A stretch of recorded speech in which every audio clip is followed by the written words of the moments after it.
Bună ziua! Ăsta e mățul meu, iar ăsta e Cannondale-ul meu Habit 4, bicicleta mea full suspension. Iar după ea avem noile roți de la noul meu Suron X 2024. Iar astăzi urmează să vedeți ce am făcut eu cu el.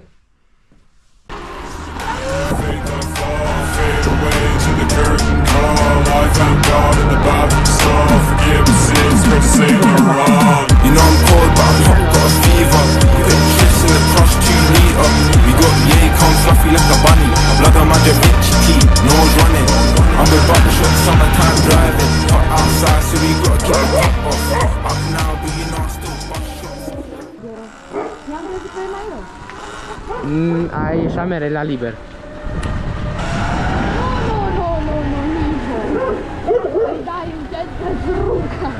Dar nu mă ține jacă, că mă simt cum vine pe gât.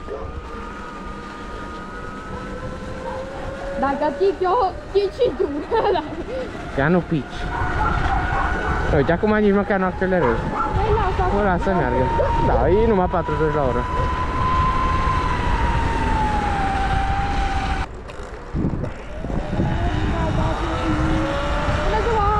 Termină.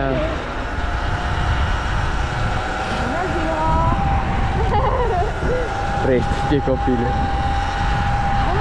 Oprește-te.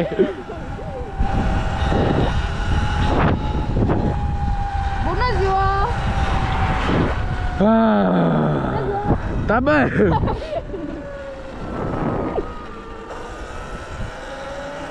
Bună ziua! Da, nu-mi mai tăce tu. Nu mai zic! Nu mai merg niciodată la front! Să-l întâlni, ia umăț, umăț. Bună ziua! Dar dura picioarele, că mai el ești mai lung picioarele, putea să te-a... Ia că s-a prins străzile.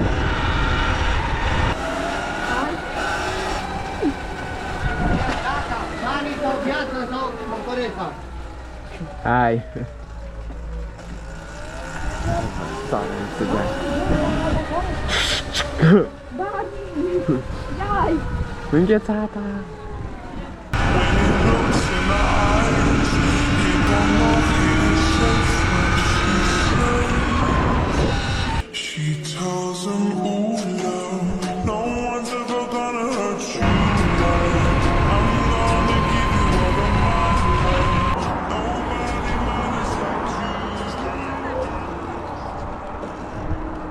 Vena chifteluță? Da, face salut, it's RPM. Ciao.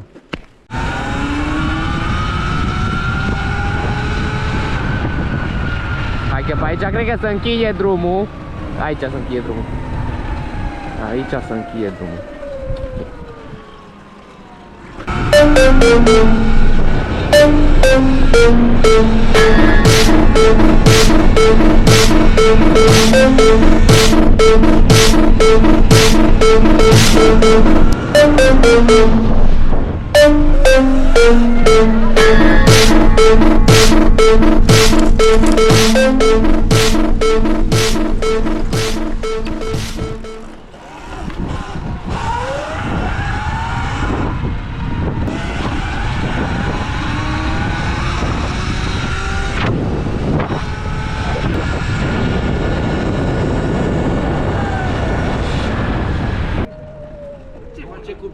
Ce faci?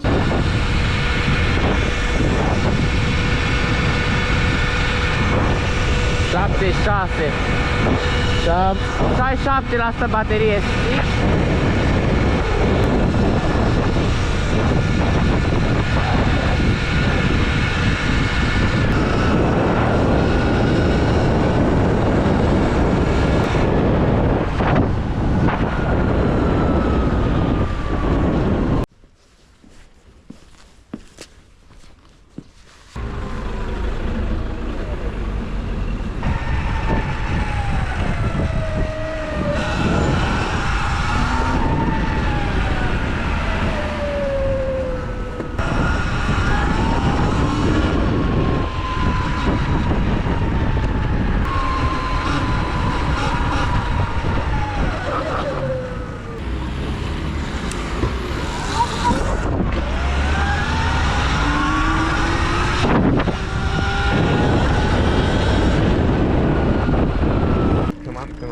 M-am lăsat așa pe față, știi, și cam aproape de la tine.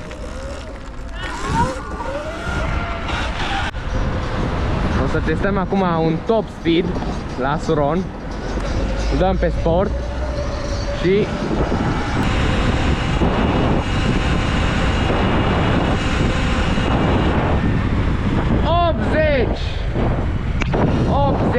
chiar dacă în hârtie scrie 75,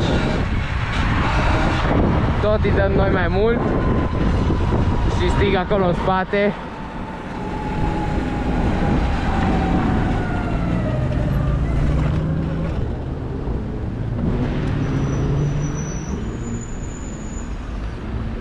Ce ai făcut, mă?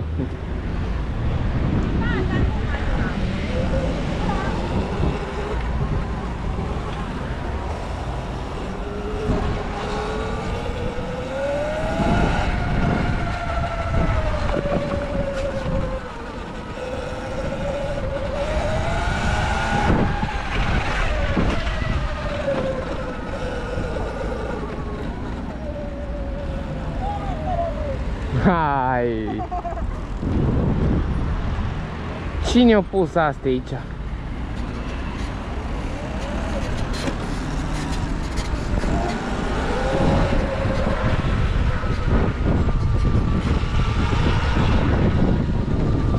Începutul. Suron LBX vine la Suron Light BX, care arată că e o motocicletă ușoară, electrică, ușoară. Și e ușoară deoarece are doar 50 de kg. Chiar dacă nu se simte că are numai 50, totuși este foarte ușor. Și se ridică destul de greu de la pământ, dar așa la prima impresie nu poți să-ți dai seama. Ți se pare că are 100 sau ceva.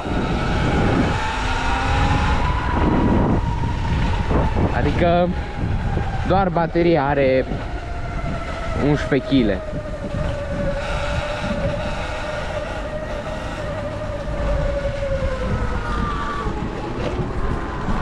Bun, acum lucrurile bune despre acest Suron îs în primul rând autonomia și puterea, adică îs chiar foarte, foarte bune tot pentru primul e-bike, adică ca primul recomand, chiar recomand, chiar dacă și pe sport e un pic cam puternic, adică 6 kW nu sună așa de mult, dar chiar îs destul de mult. Nici nu vreau să știu aia, cum le merg la aia din America, care de exemplu le fac de 27 sau mai mult și chestii din astea.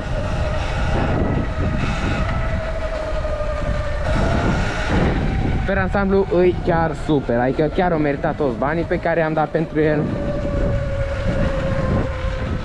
Asta că normal, că ca să arate mult mai bine trebuie să bagi puțin bani în el în plus. Dar și aia zic că merită. Nu văd de ce nu ar merita, dar chiar te pasionează.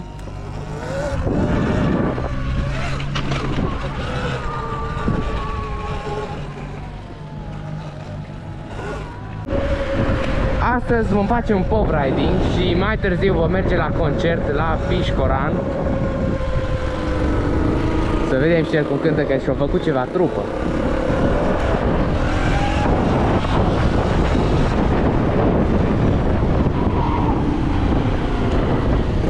Motor de 125 slăbuți.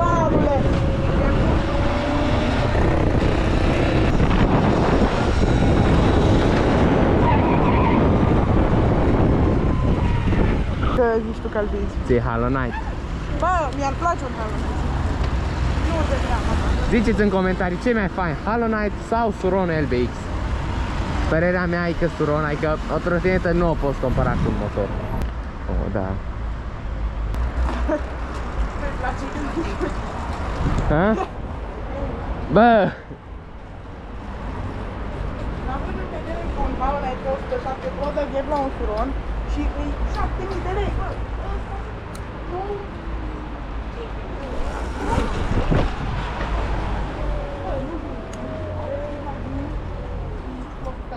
Da, și Hollow Knight-ul ăla la prima groapă se dezmembrează. Nu se dezmembrează, stai tu liniștit. Nu, nu. Ziceți la comentarii ce părere ar aveți despre Hollow Knight și dacă Stig ar trebui să-și ia unul. Sincer, Suronul e mult mai fain. E și mult mai scump, că de-aia nu și-a el Suron. Dar... Că Ultra View, da, e mai mișto, dar ăsta... M-am instruit, dar nu-i de ghet. Ce? Că ziceam că să scrie în comentarii care e mai fain, Suronul sau un Halo Knight 107 Pro și am zis că Light BX, nu Ultra Big. Păi bă, la cum merg cu G2 Master-ul, te fac cu G2-ul tău, mă. Da, da. Să faci ce? Unde ne vedem?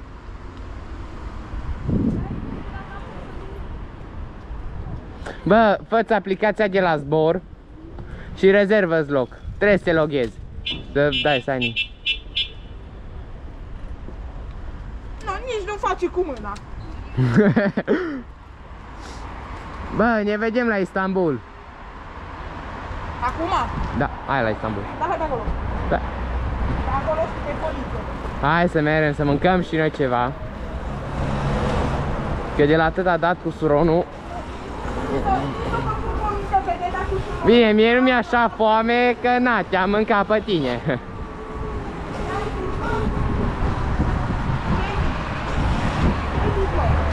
Mie nu mi-e așa de foame că te-am mâncat pe tine.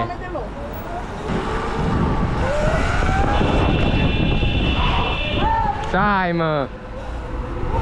Calmează-te!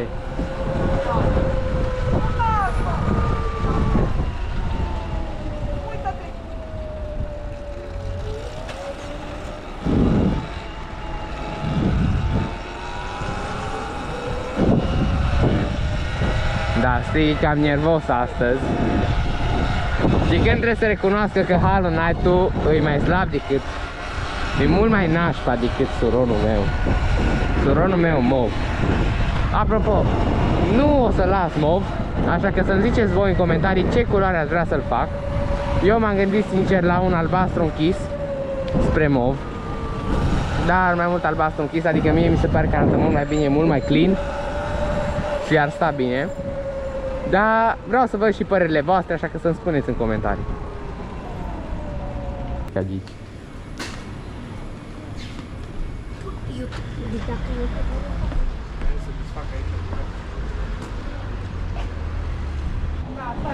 Deci, au trecut copiii aia pe lângă noi și...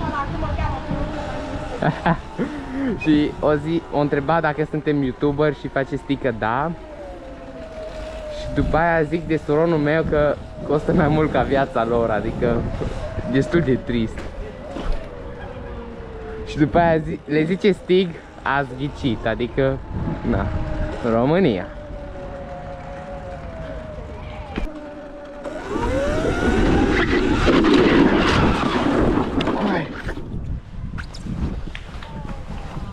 Fuck.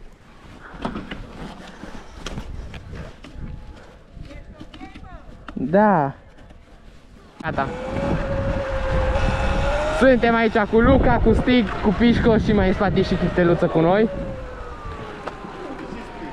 Ultima zi de weekend am ieșit un pic la plimbare, că până la urmă ce, Doamne. Hai, Luca!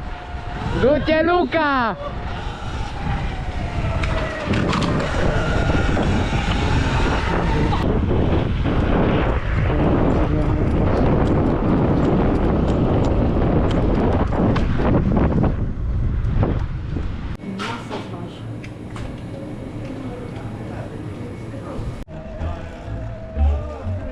Hai.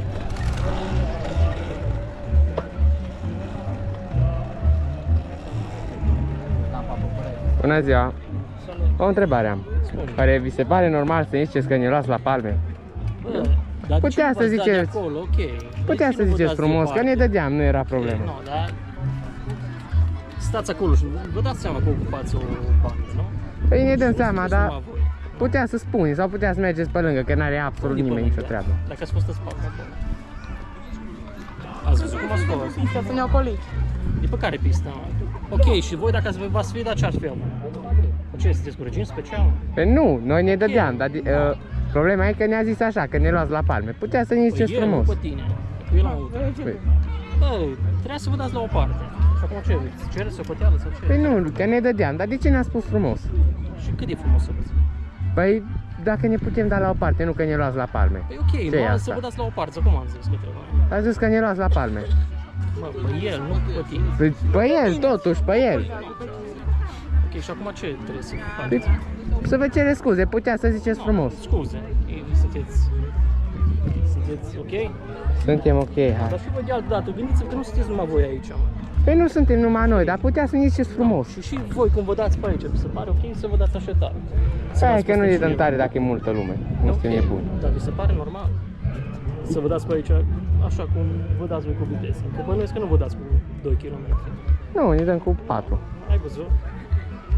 No, trebuie să știm că se pot întâmpla accidente oricând cu lucrurile astea, nu? Păi noi nu mergeam tare, problema a Păi, fost pentru că ne-a zic, spus ok, așa. Putea să ne ziceți mai frumos. Ok, poate am fost și eu mai nervos. La ardere, mulțumim.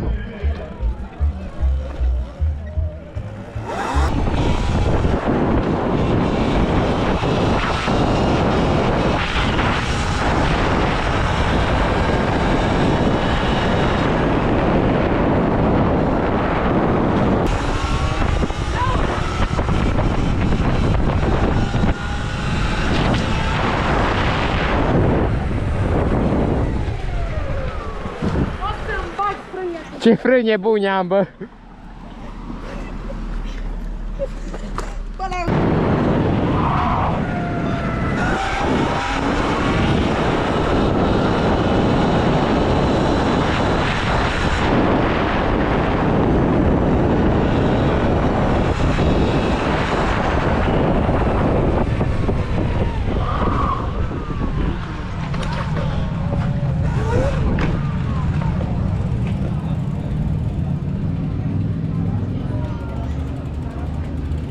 Bă, nu o luăm până la Magura. Da, Pișco? Bă, nu ne ducem până la hotel. Vedeți că vine mașina. Coai cât arată! Vedeți că vine mașina. Simți că are putere, că gen te bagă tare dintr-una. Da.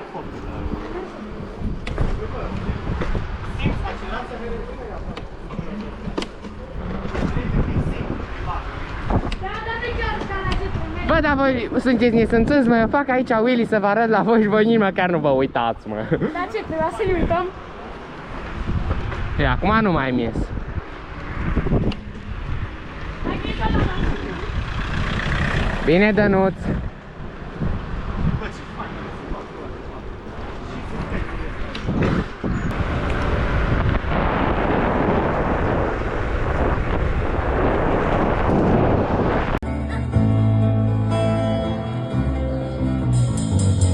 Căzut au frunzele.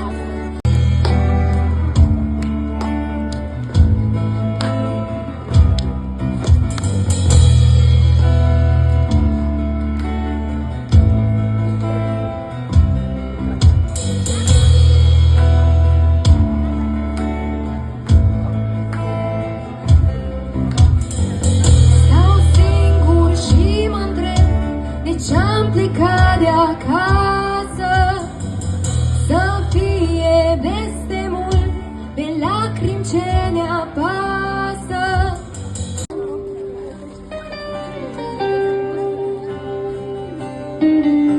Acum sunt mai pasiv întotdeauna, de când mă simt tot mai bogat de tine. Și-mi stau pe tâmple soarele și luna. Acum e cel mai rău și cel mai bine.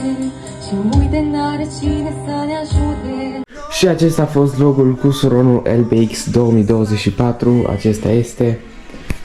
Sper foarte mult că v-a plăcut și nu uitați să lăsați un like și un subscribe pentru că mă ajută foarte, foarte mult și cu ajutorul vostru vom putea lua mai multe jucării.